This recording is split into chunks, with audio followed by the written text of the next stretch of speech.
guys, so just a little update on Fit Family Farm and what I've been doing. It is currently August, middle of August now, just a little bit past it, the 19th. So I've been working out at the Cape on the Rocket pretty much nonstop. So I've had very little time, and when I do, I've been trying to split it between family and grafting, really, because there's still the window of being able to get stuff to take before it gets cold. I think I'll actually probably have more success rate towards the end of the summer. The heat has really been taking a toll on grafts that take, but they just can't get the energy balance enough to get leaves out and maintain the root system. I've had a lot of successful takes actually die back, which is frustrating because you put them in your row of good grafts and they don't end up making it, and it's just like, damn it. Which I feel like, being a beginner, I probably have anywhere from 20 to 30 successful grafts right now that are hardening off. My rate has went down a lot during the summer, and my rate on big trees is 0 right now. I have not had any take, and I just think I've tried the brown paper bag, I've tried a lot of different things. They're getting the nutrition they need. It's just, I don't know. And they're pushing too, so it means that they should take. But anyways, with all that said, I could not find ST Maui literally anywhere. I was just wanting a tree so I'd have a mother tree for the nursery, and everywhere I looked, they were either sold out or didn't have them anymore. I reached out to some of the growers that I've been working with, they don't have them. And so finally, after doing a lot of research, and it's almost like I came full circle, and it's really because Alex does not, from Tropical Acres, doesn't do the Budwood program anymore. I probably would be buying hundreds of scions from him if you were still doing it, because I'm trying to grow the varieties right. But I finally ended up at Lara Farms, which I don't know why I didn't even think of that. Maybe because I've seen videos where he said he doesn't sell Budwood. He does sell Budwood, and he has a really awesome catalog of Budwood. The catch is it's $15 a stick.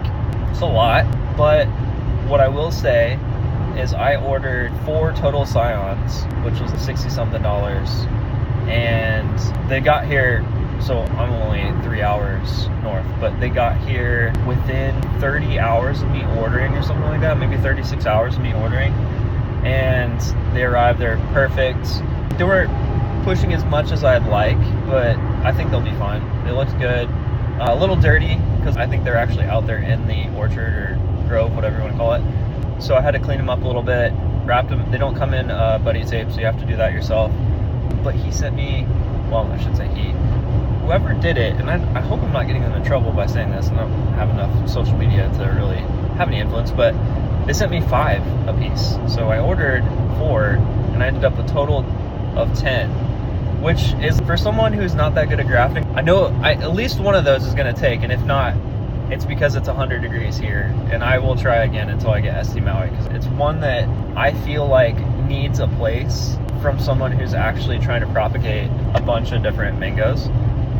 I really want that one, especially up here in the north area where we're just trying to keep our mango collections alive. So I might end up with a couple of trees. I'm definitely going to put it in a library tree, so I'll have it. But so with that said, I have 40 scions coming. I still have a bunch of turpentine rootstock. I'm actually trying to trade up. I found someone that has a little bit bigger turpentine, so I'm seeing if they'd want to do like Cash Plus trees. So they basically aren't out any trees, but my trees are younger, so trying to work that out if I can do that. I just grafted onto year-old turpentine, and it was the easiest thing I've done so far. So I've really been working against myself trying to graft onto this, what's considered stone grafting, right off of this newly grown. The success rate in literature is supposed to be really high. It's because you're working against size differences, it's very hard to get your cambium layers lined up. So if all this is like, hey, I don't know what the hell you're talking about, for grafters, mangoes are pretty, I wouldn't say they're super hard. There's other harder trees, but mangoes are up there. And so anyways, I have 40 scions coming from 2 different growers on the other side of the state, which is funny because it's where we used to live, in Tampa Clearwater area, and that's where I found scions from. So I've got White Paris coming, I have Step coming, I have, so we're talking about all the Hawaiian varieties. I should have most of them. I have Raposa that I got from Lara. So I'll have SD Maui, White Paris, Steppe, Dwarf Hawaiian, and what was the other one I just said? I think that's it. All the cool ones from Hawaii. Hawaii is one of my favorite places in the world, so having their mango collection is actually near and dear to my heart. If I could live anywhere, it would probably be Maui. So Maui or Bali, well, both those places. And I love Thailand too, but it's cool too. There's a lot of good places, but I think Maui would be at the top. So we're gonna have, hopefully, as long as everything takes, I will have the full Hawaiian collection, and that is something that I can check off my list. There's some other ones in there too that are a little bit harder to find. I might just have a little Hawaiian section in Future Grove. And then I have a couple other ones coming that I haven't been able to find or I wasn't able to get. Phoenix is one that I've seen, but so I went to go get it somewhere, and I was not buying wholesale. There's a lot of these trees to get the varieties I want. I haven't been able to go wholesale, so paying full price, and she had sold out of her Phoenix, and I think Kathy was also one I was trying to get that I still don't have. So I have Phoenix coming. I have Peach Cobbler coming, which is another one that's a little bit more rare and hard to find here, even though it's a ZIL variety. Posa, White Paris. Oh, I've got some other Indian varieties that are super hard to find. ZIL Indo-Chinese, so Zinc, ZIL, Gary. Carla is coming as well. I'm trying to think. I think that's the majority of the weirder ones. But doing a lot of things. Hopefully these will all take on one place or another, whether they're on my library tree, which is a Valencia that I'm trying to convert over because I have 3 Valencias and I don't even know if I want one, and because they're so easy to buy anywhere. But it should be one of those things where I end up with a good spread of varieties. Also, last week I was able to pick up from a local grower and propagator 10 other varieties. So I have Ukrong or Okrong, I don't know how you say that. I have Juliet. I got Edgar finally, which I had an Edgar mango this year, and it was one of the more interesting. People always think of mangoes being this very bland, sugary, I don't know, whatever you get from your Tommy Atkins when you buy it wherever. And the Edgar has such a crazy taste profile, especially when you get close to the skin. That was one of those mangoes where I bit into it and I was like, oh my gosh, I understand what they're talking about. And that happens a lot with the Indian varieties too, because I came from it. The mango thing was kind of funny for me, and it's a little backstory. Maybe this will be good content, because I started off just wanting avocados. I think I've said this before. Walking past an avocado tree when my wife was pregnant with my son, when they'd fall on the ground outside of the fence where they were, we would just grab them. I think it's free game. If your fruit's falling and you're not picking it and it's falling outside into the neighborhood, I think it's fair game to pick it up. It was gonna rot anyways, but please don't come pick all my trees. So really, my wife and I both really wanted an avocado tree and a citrus tree. So our first 2 trees that we bought, one was a Monroe avocado, Maryland. She died in the freeze. I just had to dig up the stump and I replaced it with an ice cream mango. So got the citrus. Citrus has never produced a fruit, and that's because it came with the greening disease. Also, future content on that, I am working on getting varieties of citrus that are, I wouldn't say resistant, I don't know if that's the right word. They function and fully fruit while getting the disease, because I think that's where we're at now. Honeybell, a couple other ones, I think it's like Sun Dragon. But I found a place where I can get wholesale on that, so that's a future endeavor. So anyways, with the story, got into avocado, which led me to other trees. It was not mangoes at first. It was actually like, I really wanted, what was the one I was searching for? I really wanted a jujube for some reason, so I got that, which not on my list of top 10 trees. And then I think I ended up getting, let's see, jujube was one of the first ones.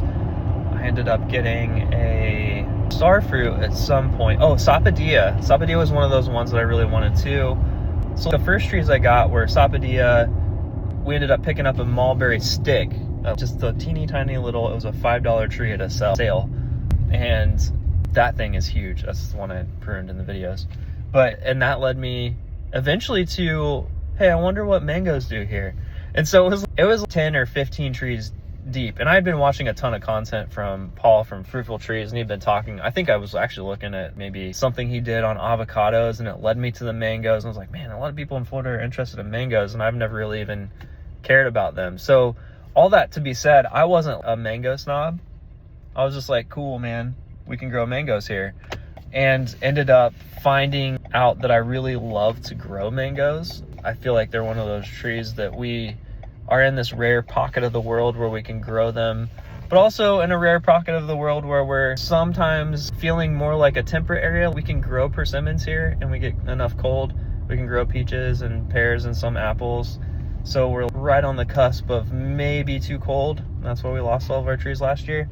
But get what people are saying now. All that's come back to say, I understand the flavor complexity. And it's why people search for the varieties. Not just because you want to have all these different mangoes, but because different mangoes, even in the same tree, they have different tastes. And if you can find a really good, like that Edgar, and one that I've heard really negative publicity about, actually two, the Maha Chinook, one of the best mangoes I had this season. I got lucky enough that my local groceries, I shouldn't say thrifty, it's like I posted some fruit videos from there, but they're like a farmer's market, but the grocery store. And I got to have one from there, had no clue what it was got to figure out what this is. Went to go get some trees and they had Maha Chinook and I was like, that's the mango. And it was one of the best ones that I've had all year, and I got it from a store, not even from the stand. And then out of all the mangoes I got from Backyard Mangoes, and I can't remember the other vendor I bought from at Mango Fest. I was really late to getting mangoes, by the way, because I bought trees instead. But the best one that I had was a Malika. So my top two this year, Malika, Maha. And I've actually heard really bad things about both those, and taste is subjective, but man, were they good mangoes. And Malika is my favorite looking tree. For sure. When it comes to mangoes, I really like the way sapodillas look too when they get a little bit bigger. And jackfruit looks amazing too. It's one of the coolest looking trees. Also grows super high, so it could be like a high strata tree, but this is getting really long. Malika, Maha, and then you get into these flavor complexities of Edgar. Man, I'm really excited to try some of these other mangoes that I'm growing. Hopefully we get to that point soon. Right now, we've got a lot to propagate. We're looking at, I think it was up to 54, and then I picked up more, so we're somewhere in the 60s of different varieties. And locally, I just met somebody that has more varieties, and we're gonna trade scions. So could be up into the 70s on varieties, which is crazy for this area. And then all of those I'm gonna try to start grafting and having available in the nursery. Long-term plans, I'm looking at acreage. I don't know how I'm gonna afford it. I don't know if I'm gonna have to sell 100,000 trees to get it. But I want to do a grove. It will not just be mangoes. There will be other more cold tolerant trees, avocados, probably.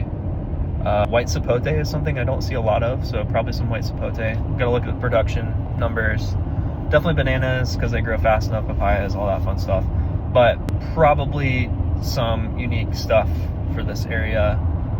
Gonna look at the agroforestry stuff. If I can find enough land to do like a bigger plot, we'll have multiple systems for production. And that's long-term goals, next 3 to 5 years, unless I can figure out a way to get land faster, because it is getting hoovered up by all these developers that are realizing that SpaceX and Blue Origin and all these aerospace companies are not going away. But as cool as aerospace is, I do feel like I would much rather just, especially from a retirement standpoint, seeing how many hours some of these older guys work when they get higher up, I think I'd much rather just hang out with trees all day. That's me. All right, on that note, hope you have a good day. Comment, share, subscribe, and I will talk to you